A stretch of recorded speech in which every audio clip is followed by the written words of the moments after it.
ইসলামী bank news top 10। পুলিশের মধ্যে অপরাধীদের অবশ্যই শাস্তি হবে জানিয়েছেন প্রধান উপদেষ্টা অধ্যাপক মোহাম্মদ ইউনূস। জুলাই হত্যাকাণ্ডের বিচার কাজের ধীর গতিতে শহীদদের স্বজনদের ক্ষোভ, মামলা না দিতে হুমকি কারণে নিরাপত্তাহীনতা। শহীদদের রক্ত এখনো জীবিত, তাদের পরিবারের কেউ আর্থিক সহায়তা নয়, শুধু বিচার চায় বলেছেন সার্জিস আলম।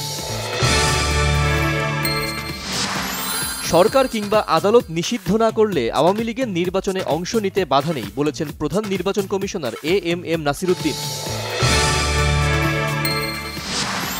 সব রাজনৈতিক দল নিয়ে বসে দ্রুত নির্বাচনী রোডম্যাপ ঘোষণা করতে সরকারের প্রতি আহ্বান বিএনপি নেতাদের।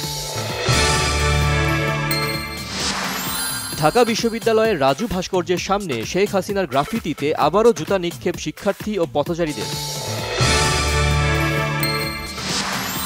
জাতীয়তাবাদী ছাত্র দলের আয়োজনে রাজধানীর কারওয়ান বাজারে শেখ হাসিনার প্রতীকী ফাঁসি।